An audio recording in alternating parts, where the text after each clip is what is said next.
माननीय मुख्यमंत्री जी का तो रूटीन की बैठक है। नरवा गरवा गुरुआ बारी का जो नरवा का प्रोजेक्ट है उसकी बैठक पहले होने वाली है, फिर संस्कृति परिषद की बैठक होने वाली है।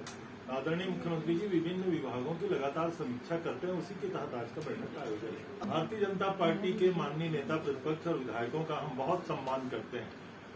अगर वो सत्र की अवधि बढ़ाने की मांग करते हैं तो मुझे ऐसा लगता है कि उनके पास कुछ मुद्दे होंगे, लेकिन उनका दुर्भाग्य है 13 सत्र इस विधानसभा का लगातार हो गया और जितने दिन के लिए विधानसभा आहूत किया जाता है उतने दिन भी वो सदन में बैठ करके चर्चा करने से कतराते क्यों हैं, सदन से भागते क्यों हैं, अपने प्रश्नों का उत्तर क्यों नहीं लेते। सरकार हर मोर्चे पर उनका जवाब देने के लिए तैयार है, सरकार सदन में उनके हर प्रश्नों का जवाब देने के लिए तैयार है, लेकिन पहला दिन नारेबाजी करते हैं, दूसरे दिन बापू के पास जाके बापू को तंग करते हैं और तीसरे दिन सदन छोड़ करके भाग जाते हैं। मैंने 13 सत्र में भारतीय जनता पार्टी का ये रवैया रहा है, वो सदन में ही उपस्थित नहीं रहते तो अवधि की मांग करना मैं समझता हूँ बेहद हास्यास्पद है। जितने भी मुद्दे वो लाए हम चर्चा करने के लिए तैयार है।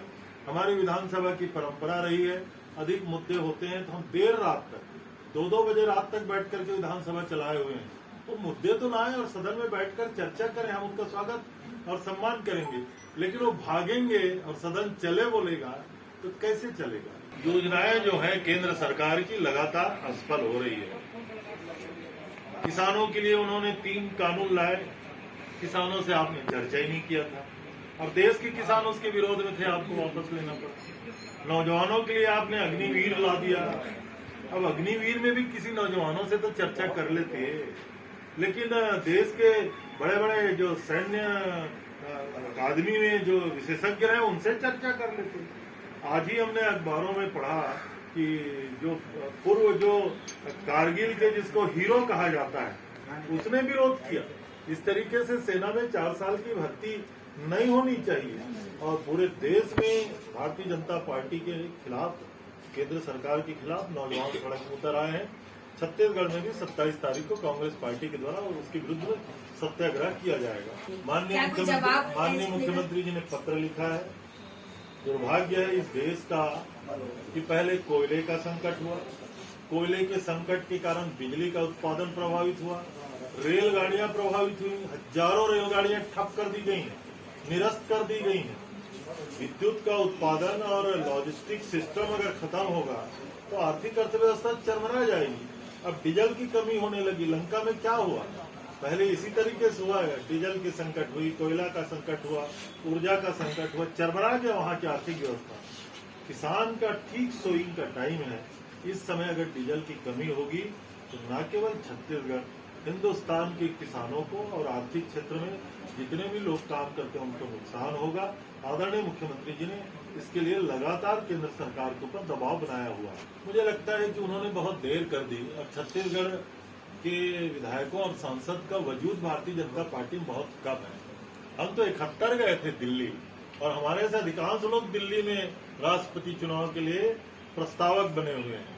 ये कोई बड़ी बात नहीं है, उनके भी लोगों को बुलाया गया है। हम लोग भी जाके राष्ट्रपति पद के लिए जो निर्वाचन होता है उसमें हम लोग प्रस्तावक बने हैं।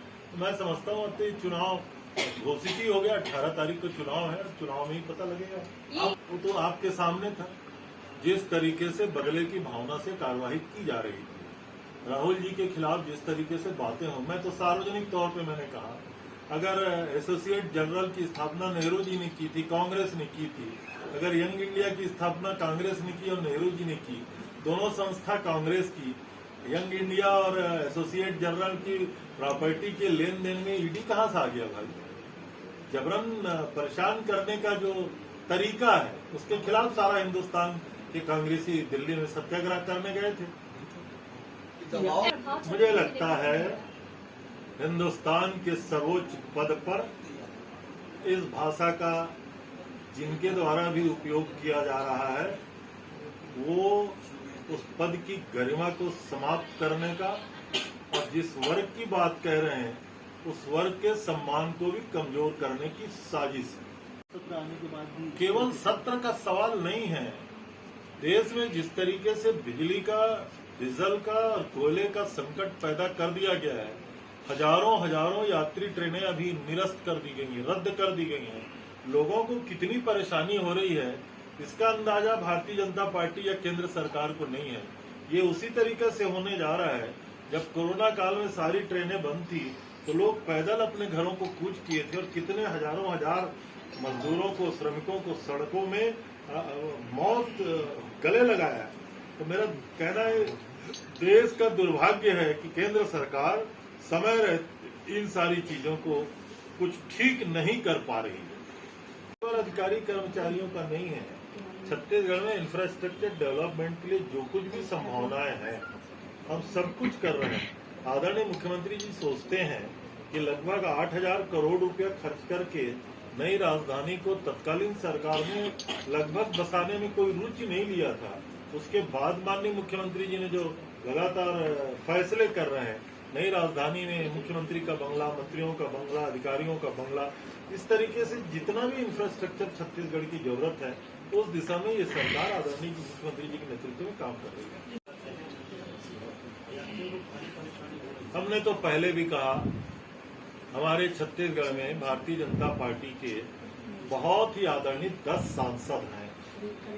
दुर्भाग्य है कि केंद्र सरकार से वो बात भी नहीं कर सकते। आदरणीय प्रधानमंत्री जी को एक चिट्ठी लिखने में भी उनके हाथ और कलम क्यों कांपते हैं? छत्तीसगढ़ के साथ इस तरीके से अन्याय क्यों किया जा रहा है? मैं ऐसा समझता हूं कि केंद्र सरकार का ये पूरा मसला है। मैंने पहले कहा कि केंद्र सरकार पूर्णतः असफल है, लेकिन राज्य के भारतीय जनता पार्टी के सांसदों को केंद्रीय मंत्रियों से, प्रधानमंत्री जी से इस हेतु आग्रह करना चाहिए। पहले भी कहा राष्ट्रपति जैसे सर्वोच्च गरिमामय पद को किसी जाति के राजनीति से जोड़ना जिनकी भी मानसिकता हो सकती है वो देश का दुर्भाग्य है। बड़ी वजह तो कोरोना है। छत्तीसगढ़ में क्या पूरे हिंदुस्तान में सभी बाजार बंद थे, लॉजिस्टिक सिस्टम बंद था, परिवहन सेवाएं बंद थी, स्कूल बंद थे। इस कारण रायपुर प्रभावित हुआ नहीं, पूरा देश प्रभावित हुआ है। अब धीरे धीरे सब प्रारंभ किया जा रहा है। रायपुर जिले का मामला नहीं है। अवैध रेत परिवहन के लिए माननीय मुख्यमंत्री जी ने स्पष्ट निर्देश दिया हुआ है, जहां भी ऐसे मामले आएंगे सख्ती से कार्रवाई की जाएगी। होगा सभी 90 विधानसभा क्षेत्रों में माननीय मुख्यमंत्री जी का भ्रमण का कार्यक्रम है, भेंट मुलाकात का कार्यक्रम है। अभी दिल्ली जाने के कारण कुछ कार्यक्रम थोड़ा बीच में बाधित हुआ था।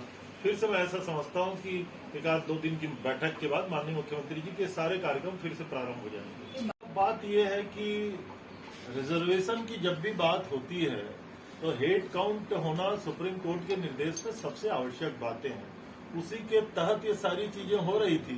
अब कहीं गड़बड़ी की कोई बात आएगी तो उसको सुधार किया जाएगा।